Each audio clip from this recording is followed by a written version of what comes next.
नमस्कार मित्रांनो, सावळ्याची जणू सावली आजच्या भागात आपण बघूया. त्यापूर्वी चॅनलवर जर तुम्ही नवीन असाल तर चॅनलला प्लीज सबस्क्राईब नक्की करा. मित्रांनो, आता राजकुमारवर ऐश्वर्याने सगळं काही खापर फोडलेलं असतं. राजकुमार म्हणतो, सारंग आईची शपथ मी याला फोन केला नाही किंवा कॉन्टॅक्टच केला नाही आणि लॉजिकली विचार कर, याला कॉन्टॅक्ट करून मला काय फायदा आहे. या सगळ्या प्रकरणाशी माझं काही देणं घेणं नाहीये. ऐश्वर्या म्हणते, खोटं बोलू नकोस हा, आत्ता गेम तुझ्यावर उलटलाय सगळा, म्हणून खोटं बोलण्याचा प्रयत्न करू नको. सगळं काही तूच केलंय. तुझा हा पहिल्यापासूनचा मित्र आहे, माझा आणि याचा काय संबंध आहे. त्याला विचारतो, मला ओळखतो का. तो डायरेक्ट म्हणतो, नाही या मॅडम कोण आहे, मी ओळखतच नाही. ऐश्वर्या म्हणते, तू हे सगळं काही दाखवत होता की मी चांगला आहे, पण तू चांगला नव्हताच. तू पहिला राजकुमार होता, अगदी तसाच आहे, तू बदललेला नाहीये. ऐश्वर्या अंतःकरणापासून प्रयत्न करत असते की राजकुमार बदललेला नाहीये.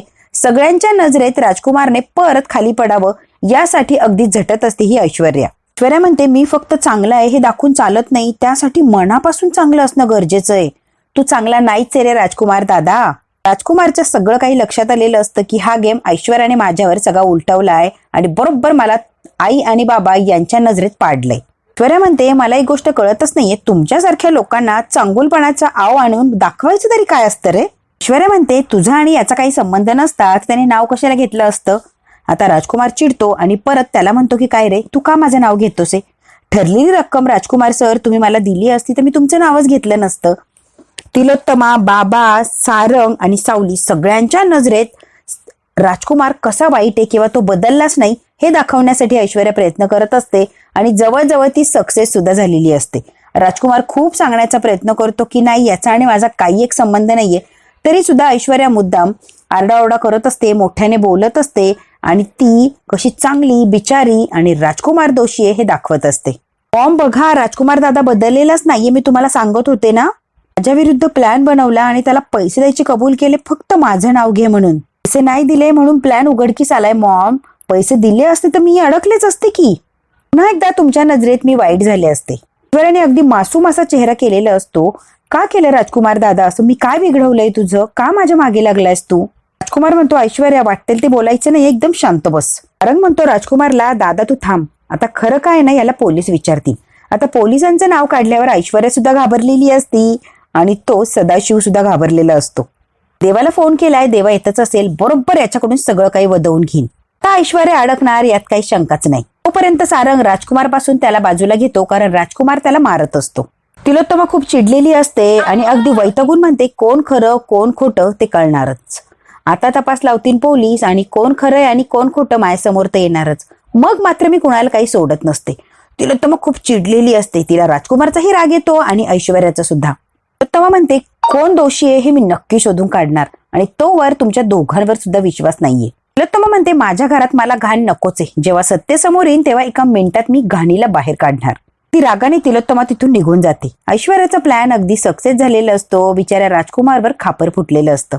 राजकुमारकडे बघते आणि खुनशीपणाने हसत असते ऐश्वर्या. राजकुमार तर सावलीला सांगण्याचा प्रयत्न करतो की मी दोषी नाहीये, मी निर्दोष आहे. सध्या त्याच्यावर विश्वास ठेवणं सगळ्यांनाच अशक्य असतं, कारण जे उदाहरण असतं किंवा जे सत्य असतं ते राजकुमारच्या विरोधातच असतं. इकडे आणि तारा आणि सोहम बसलेले असतात आणि ताराला टेन्शन तर ऑलरेडी असतंच. आता सोहमची बाजू काय ते विचारून घेत असते. प्रोड्युसर सरांच्या समोर तू असं का बोलत होता सोहम, तू माझ्या बाजूने का बोलत नव्हता. तू काय बोलणार आहे काय नाही, मला कल्पना द्यायची होती ना रे. मी इतकी घाबरले, मला असं वाटलं की अचानक तू पलटी मारली की काय. डार्लिंग, मी तुझ्या शब्दाच्या बाहेर आहे का, असं कसं विचार करते तू. तसं मी तुला सांगितलंय, तुझ्या प्रत्येक निर्णयात मी तुला साथ देणार आहे, मग तू कशाला घाबरतीयस. अरे सोहम, मला माहितीये, तुला खरं सांगू का, हा निर्णय घेताना मला जराही वाटलं नाही की मी काहीतरी चुकीचं करतेय किंवा काहीतरी चूक होती माझ्या हातनं. काहीच वाटलं नाही रे, त्यामुळे मी अगदी सहज निर्णय घेतला. मम्मालाच मी दाखवूनच दिलंय, तिने निवडलेल्या वाटेवर मी कधीच चालणार नाही. रादर मी सगळ्या बंधनातून मुक्त झालीये, माझा मार्ग मी निवडलाय की. आता मला काही देणं घेणं नाहीये तिच्याशी, सगळ्या गोष्टीतून फ्री झालीये मी. तेवढ्यात काय ताराचा फोन वाजलेला असतो. सोहम बघ की, मला माझी नवीन वाट दाखवणाऱ्याचा फोन आलाय. सोहम म्हणतो, स्पीकरवर टाक तारा. प्रोड्युसरचा फोन आल्यामुळे ताराला खूप आनंद झालेला असतो. Hello sir. अगं तारा, एक महत्वाची बातमी द्यायची म्हणून तुला फोन लावलाय. सर बोला की, कोणती बातमी देणार आहे. आपल्या फिल्मचा मुहूर्त मी थोडासा पुढे ढकललाय. का केलंय सर असं, अचानक असं का केलं सर, कळेल का मला. सर, मम्माने काही केलंय का तुम्ही सांगू शकता. मम्माने जर काही केलं असेल तर प्लीज मला सांगा, मी बघते मग. तारा म्हणते सर काहीही झालं तरी मला ही फिल्म करायची आहे आणि माझं स्वप्न पूर्ण करण्यापासून मला कोणीही अडू शकत नाही, माझी मम्मा सुद्धा नाही. ते प्रोड्युसर म्हणतात तारा तारा प्लीज शांत हो बाळा, एवढी हायपर होऊ नकोस. अगं तू हा शो केला तर माझ्या फिल्मची जी पब्लिसिटी आहे ती ऑटोमॅटिक होणार न खर्च करता. पब्लिसिटी करायला ऑलरेडी मला खर्च करायलाच लागला असता. आता या शो मधून ऑटोमॅटिकली पब्लिसिटी होणार आणि माझा खर्च वाचणार. कळतंय का? तू गाणं गाणार म्हणजे तुझंही काम होणार आणि पब्लिसिटी झाल्यामुळे माझाही फायदा होणार. तारा तू हा शो करतीये आणि शो बघण्यासाठी मी स्वतः येणार आहे. ठीक आहे ना तारा, बाय. ताराला विश्वासच बसत नाही की दोन्ही गोष्टी मला कशा मिळाल्यात. सरांनी डेट कॅन्सल करणार नाही किंवा चेंज करणार नाही असं सांगितलं होतं. अचानक त्याने डेट चेंज केलेली असते. ताराला आता गाण्याचा प्रोग्रामही करता येणार असतो आणि फिल्म सुद्धा. सगळं काही ताराच्या मनासारखं झालेलं असतं आणि सगळ्यात जास्ती आनंद झालेला असतो तो आपल्या सोहमला. इकडे आता सावली विचार करत असते की राजकुमार सर असं कसं करू शकतात, मला विश्वासच बसत नाहीये. तारंग म्हणतो दादाने असं काही केलंच नसणार आहे, मला विश्वास आहे. सदाशिव काहीही बोलतोय. ती म्हणते सगळ्याच्या मागे कुणाचा हात असेल. सारंग सर तुम्हाला सांगू का, कोण खरं बोलतोय कोण खोटं बोलतोय ना मला खरंच काही कळत नाहीये. म्हणजे मला अजिबातच कोणावर विश्वास राहिलेला नाही. एवढ्यात काय सोहम आलेला असतो सारंगदा करत. कधीपासून वाट बघतोय, तुम्ही इथेच आहात का? सारंग म्हणतो अरे सोहम आम्ही इथेच आहोत, आम्ही कुठेच गेलो नाहीये. कुठे वाट बघतोय आमची? रूम मध्ये. सोहमचं काय चाललंय आणि काय नाही सारंगला काही कळत नसते. जरा स्पष्ट बोल ना, मला काही कळतच नाहीये. झालंय का? एवढा एक्साइटेड काय तू? सोहम म्हणतो सारंग दादा आज मी खूप खुश आहे. अरे हो पण का खुश आहे? मी म्हणते दिसतच खुश आहात पण काय झालंय ते तर सांगा. तारा गाणं गाण्यासाठी किंवा तो प्रोग्राम करण्यासाठी तयार झालीये. आनंदाची गोष्ट आहे ना, टाळ्या वाजवा. Okay congratulation. काय रे जादू काय झाली अशी एका मिनिटात कशी तयार झाली ती? जादू अशी झाली आमचे प्रोड्युसर आहे ना मुहूर्ताची डेट त्यांनी चेंज केली, पुढे ढकलली. आता तारा तिचा शो करू शकते आणि मुहूर्ताला सुद्धा जाऊ शकते. एकाच वेळेला दोन्हीही कामं होऊ शकतात. कुठलंच काम तिचं राहणार नाहीये, त्यामुळे टेन्शन घ्यायचं कारणच नाहीये. प्रोड्युसर सरांनी समजदारपणा दाखवला आणि डेट पुढे घेतलीये. त्यामुळे बघ की सगळा प्रॉब्लेमच सॉल्व्ह झालाय. सावली म्हणते बघा जगन्नाथजी गेले असणार आहे आणि त्याच्यामुळेच काही सगळं झालंय, जगन्नाथजीनेच मदत केलीये. सारा म्हणतोय सावली ही सगळी आयडिया माझी होती. तोपर्यंत सोहमने तिथेच उभा राहून लगेच भैरवीला फोन लावलेला असतो. इकडे भैरवी खूप टेन्शन मध्ये असते आणि अगदी डोक्याला हात लावून ती बसलेली असते. भैरवीचा फोन वाजतो. टेन्शन मध्येच भैरवी बघते की कुणाचा फोन आहे. भैरवी फोन उचलते. बोल रे सोहम. भैरवीजी नमस्कार, खूप आनंदाची बातमी आहे. तुम्ही कार्यक्रमाच्या तयारीला सुरुवात करा. तुमची मुलगी फायनली गाणं गाण्यासाठी कार्यक्रम करण्यासाठी रेडी आहे. भैरवीच्या चेहऱ्यावर एका सेकंदात आनंद आलेला असतो. काय सांगतोय? हो गाणं गाणार आहे ती. सोहम काय बोलतोस? खूप आनंद झालाय मला. मोठ्या संकटातून वाचवलंय सोहम. खूप मोठं संकट आलं होतं माझ्यावर. सोहम खूप काम आहेत रे, सगळे सेटअप वगैरे बाकीची तर खूप काम आहेत. बापरे आता भैरवी सगळ्या कामांना फास्ट अशी सुरुवात करणार असते. आता सगळं काही छान आणि व्यवस्थित हवंय मला, आता काही गडबड करायची नाही. येस भैरवीजी, काय लागेल तो प्रयत्न करा, लागेल तशी तयारी करा. आता टेन्शन घेऊ नका, तारा गाणं गाणार आहे. भैरवी म्हणते थँक्यू सो मच सोहम. सोहमने आता भैरवीला सांगितलेलं असतं आणि भैरवीचं टेन्शन एकदाच गेलेलं असतं. सारंग म्हणतो काय म्हणाल्या भैरवीजी? मला लाग असं म्हटलं ना. हो तुला कसं कळलं? सारंग म्हणतो मी कोण आहे? सोहम म्हणतो सारंग दादा. ठीक आहे चा कामाला लाग. खूप आनंद झालेला असतो. सारंगला भावात इतका आनंद झालेला नसतो. इकडे आता बिचारी अमृता खूप नाराज असते आणि आता तिच्याशी बोलायला किंवा स्पष्टीकरण देण्यासाठी राजकुमार आलेला असतो त्यांच्या बेडरूम मध्ये. खूप टेन्शन आलेलं असतं ह्या अमृताला. ती कायम तिला काहीतरी भीती असायचीच आणि आता नेमकी घरात तमाशा झालेला असतो आणि तोही राजकुमारच्या विरोधात. अमृता म्हणते कोण आहे हा सदाशिव? तुमचा आणि त्याचा काय संबंध? राजकुमार म्हणतो त्याचा आणि माझा काही एक संबंध नाहीये, तो भूतकाळ आहे. अमृता म्हणते परत तसं वागायला लागले का? परत तसे उद्योग चालू केलेत का? अमृता विश्वास ठेव, इथे आल्यापासून एकही शब्द तुझ्याशी खोटं बोललेलं नाहीये. मी कुठचाही वाईट धंदा केलेला नाहीये. सगळं काही मागं सोडून आलंय. ऐश्वर्याला मुद्दाम दाखवायचंय की मी सुधारलोच नाहीये, मी आहे तसाच आहे. सगळ्यांच्या नजरेत मला पाडायचं होतं आणि ऐश्वर्या त्या गोष्टीत अगदीच सक्सेसफुल झालीये. परफेक्ट प्लॅनिंग केलं अमृता आणि तिने मला बरोबर सगळ्या याच्यामध्ये अडकवलं. या सगळ्यामध्ये बिचाऱ्या अमृताची हालत खूप वाईट झालेली असते, कारण तिने राजकुमारवर खूप विश्वास ठेवलेला असतो आणि शेवटी आता राजकुमार दोषी आहे हे समोर आलेलं असतं. राजकुमार म्हणतो माझ्यावर विश्वास ठेव, सगळं काही ऐश्वर्याने प्लॅन केलाय. मी सुधारलो नाही किंवा मला कुणी मान देऊ नका किंवा मला घरातच ठेवू नका, यासाठी ऐश्वर्या धडपडतीये आणि फायनली तिने ते करून दाखवले. त्यामुळे अमृता तू तरी माझ्यावर विश्वास ठेव, मी तसं काही केलेलं नाहीये आणि त्या सदाशिवचा आणि माझा काही संबंध नाहीये.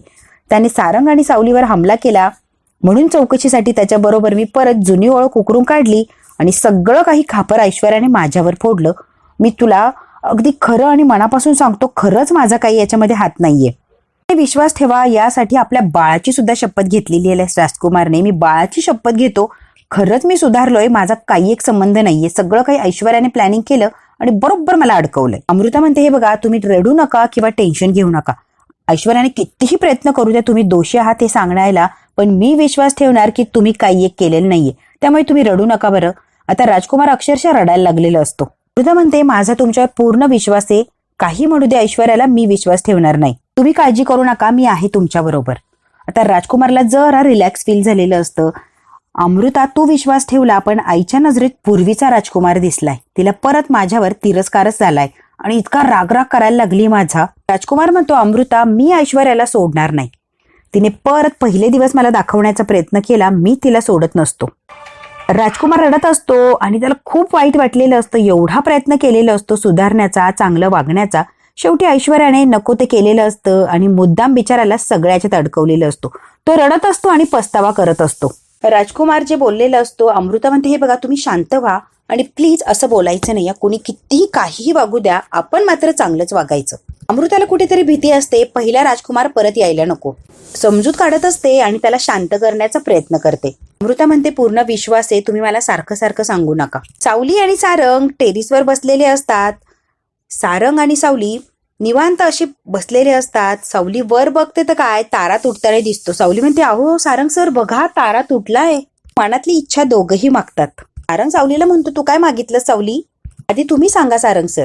जगातलं सगळं सुख तुला मिळू दे सावली, असं मागितलंय. मी सुद्धा तेच मागितलंय सारंग सर तुमच्यासाठी. दुसरं काय हवंय मला? सावली, इतका विश्वास आहे माझ्यावर? हो सारंग सर, स्वतःपेक्षाही जास्त. सारंग म्हणतो, जगातल्या प्रत्येक व्यक्तीने जरी येऊन सांगितलं की सावली खोटं वागतीये तुझ्याशी, खोटेपणाने राहतीये, खोटं बोलतीये, तरी पण मी विश्वास ठेवणार नाही. मुलीला आता कुठेतरी गिल्टी फील होतं. सारंग सर, इतका विश्वास ठेवू नका माझ्यावर, मी मोठी गोष्ट तुमच्यापासून लपवती. आता सावली हे मनातल्या मनात बोलत असते. मुली खूप विचार करते की यांच्यापासून मला माझं सत्य नाही लपवायचंय, काय आहे ते खरं सांगून टाकायचंय. माझी खरी ओळख सारंग सरांना सांगायची आहे, मला काही झालं तरी. दुसऱ्या दिवशी सकाळी सकाळी अगदी छान अशी तयार झालेली असते ऐश्वर्या. रात्री जणू काही झालंच नाही. मॉम, तुम्हाला काही हवंय? परत ते नाटक करायला लागलेली असते. काळजी घ्यायची, घरातल्या माणसांची जवळीक साधायची. परत ती नाटकी ऐश्वर्या सुरू होते. तिलोत्तमा सुद्धा काही साधी सुधी नसते. काय गे, खूप दिवसानंतर हे विचारायला आलीये, तुम्हाला काही हवंय का? चहा, कॉफी, पाणी वगैरे. इतके दिवस कुठे गेले होते हे विचारणं? अचानक जागी झालीस का? ऐश्वर्या आता खाली मान घालून उभी असते. तिलोत्तमा म्हणते, इतके दिवस गाडी रुळावरनं घसरली ना आता परत रुळावर आलीये का? काय गे? तसं नाहीये मॉम, तुम्हाला माझं वागणं खरं वाटत नव्हतं ना, म्हणून जरा थांबले होते. तिलोत्तमा म्हणते, अगदी बरोबर आहे, तुझं कुठलंच वागणं मला पटत नाही आणि खरं तर वागतच नाही. तू खरं वागणं अशक्य आहे ऐश्वर्या, तू कधीच खरं वागू शकत नाहीये. ऐश्वर्याला तोंडावर सांगून मोकळी होते तिलोत्तमा. तेवढ्यात काय आता बाबा सुद्धा आलेले असतात. तिलोत्तमा म्हणते, झाली का तयारी? नाही ग, पहिल्यांदा सावली हर्बल कुठल्या तरी इव्हेंट स्पॉन्सर करतीये, त्यामुळे सगळी काही तयारी मलाच करायला लागणार ना तिलोत्तमा. फार घाई आणि खूप गोंधळ आहे ग बाई, सगळीकडे लक्ष द्यायला लागतंय मला. तिलोत्तमा, गमतीची गोष्ट कुठची आहे? एका सुनेचा ब्रँड दुसऱ्या सुनेचा इव्हेंट स्पॉन्सर करतोय. गमतीचीच गोष्ट आहे ना ग, घरातल्या घरात बघ की. तिलोत्तमा म्हणते, अरे वा, छान आहे की.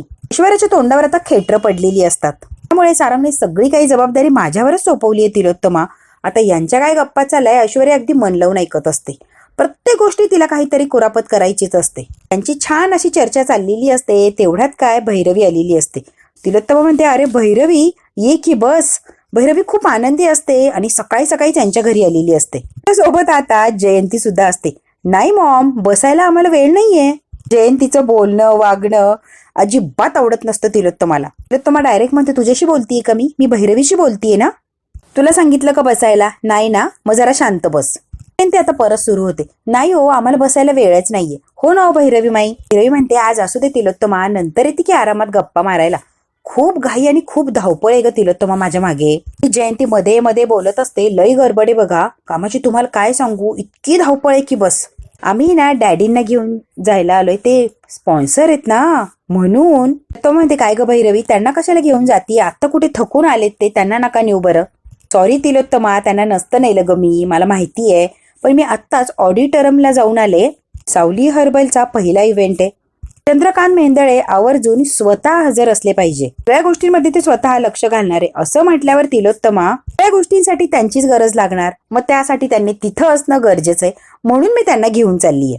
उद्या हे सगळं करायला वेळ नसणार ना ग. जयंती म्हणते सावळी आणि तारा दिसत नाहीये, कुठे आहेत त्या? रवी बोलता बोलता म्हणते दोघी जणी रियाज, म्हणजे तेवढंच तारा रियाज करेल, आज तर रियाज करायला लागणार ना. की मध्ये मध्ये ही जयंती बोलत असते. आता जयंती सारखीच ऐश्वर्या सुद्धा मध्येच बोलते. ऐश्वर्या म्हणते मी पण येते की तुमच्या सोबत. तर मग म्हणते ऐश्वर्या तुझं म्हणणं बरोबर आहे, यांच्या बरोबर गेली तर मदत होईल, पण तू जायचं नाहीयेस. ऐश्वर्याला नको जाऊ असं डायरेक्ट तिलोत्तमा सांगते. गेली ना तर कामं वाढतील, कामं होणार नाहीये, त्यामुळे तू जायचं नाहीये. जयंती आता जोरजोरात हसते. बघा की माई, त्यांना बी तसंच वाटतं, ही ऐश्वर्या जिथे जाईन तिथे काहीतरी करतेच, म्हणून बघा की आपल्यासोबत पाठवत नाहीयेत. ऐश्वर्या आता राग जयंतीकडे बघायला लागलेली असते आणि तिलोत्तमा सुद्धा खूप रागाने बघते, कारण जयंतीला मॅनर्स वगैरे काहीच नसतात. कुठे उभं आहोत, काय बोलायचं काही एक नाही. तिलोत्तमा म्हणते भैरवी यांनाच घेऊन जा, हे सगळं काही बघतील, हिची अजिबात गरज नाहीये, हिला घेऊन जायचं नाही. तिलोत्तमाला माहिती आहे ऐश्वर्या प्रत्येक गोष्टीत काहीतरी कारस्थान करत असते आणि एवढा छान कार्यक्रम आहे त्यासाठी ऐश्वर्या गेली म्हणजे पचका करणार, म्हणून डायरेक्ट हिला घेऊन जायचं नाही असं सांगितलेलं असतं. बाबा म्हणतात भैरवीची मी चेंज करतो, मग आपण लगेच निघूया. तारा, सावली, सारंग, बबलू आता आलेले असतात भैरवीच्या घरी. भैरवीची दिसत नाहीये तारा. आता कार्यक्रमाची तयारी आहे त्यामुळे मम्माची सगळीकडे धावपळ चालू आहे, मग ती बाहेर गेलीये. तारक म्हणतो रियाजासाठी भैरवीजींची मदत नाही लागणार का तुम्हाला? त्या नाही म्हटल्यावर रियाज कसा होणार? मम्माची एवढी गरज नाहीये, माझी मी करू शकतेय. असं नाही की मम्मा असलीच पाहिजे असं कंपल्शन नाहीये. बबलू म्हणतो वा वा वा वा. तू म्हणतो एक नंबर, चला चला रियाज चालू करूया, आम्हालाही बघायला मिळेल रियाज कसं करतात. म्हणजे मी पण गाणं शिकलोय तारा मॅडम, मला पण गाणं येतं, कळतं मला गाण्यातलं. उद्या चुकलात तर मी सांगतो की काहीतरी तुम्हाला. सारंग म्हणतो मी ऐकलंय बबलू तुझं गाणं, खूप छान म्हणतोस. मी ऐकलंय रे तुझं गाणं, बाथरूम मध्ये गाणं म्हणतो ना तेव्हा ऐकलंय मी.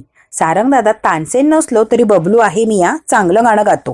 कानसेन तर नक्कीच आहे, कान चेक कर तुझ्या आधी, सारंग आता बबलूला म्हणतो. बबलूची चांगलीच गंमत चालवलेली असते सारंगने. तारा आणि सावली आता बबलूला हसत असतात. नंतर गाऊया, आत्ता नको, त्यांची प्रॅक्टिस करू दे, आपण जाऊया. चल निघूया, खूप काम आहेत आपल्याला बबलू. आता सारंग बबलूला घेऊन चाललेला असतो, तरी जाईपर्यंत विचारतो भैरवीजी येणार आहे ना? तारा म्हणते हो ती येईलच, सगळी काही तयारी झाली की ती आम्हाला जॉईन होणार आहे, येईलच एवढ्यात. सारंग म्हणतो काही लागणार आहे का, काही खायला मागवू का? तारा म्हणते नाही, बाहेरचं खाणं अलाउड नाहीये, आता शो आहे म्हटल्यावर काहीच खाता येणार नाहीये. सारंग म्हणतो हो बरोबर आहे, तेवढी तर काळजी घेतलीच पाहिजे. सारंग म्हणतो ठीक आहे मग निघतो मी, चला बाय. सारंग आता ताराला आणि सावलीला भैरवीच्या घरी सोडतो आणि तो आता ऑफिसला चाललेला असतो. बबलू अगदी हट्टच करतो, तारा मॅडम एक गाणं म्हणाला, मी लगेच जातो. सारंग म्हणतो चल तुला गाडीमध्ये गाणं ऐकवतो बबलू मी, चल पटकन उशीर झालाय.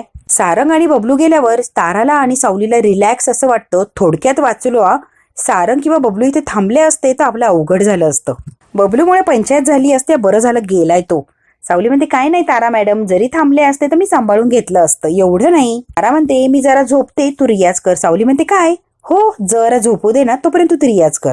आता मस्त झोप काढायला गेलेली असते आणि एकटीच हॉलमध्ये सावली आता रियाज करणार असते.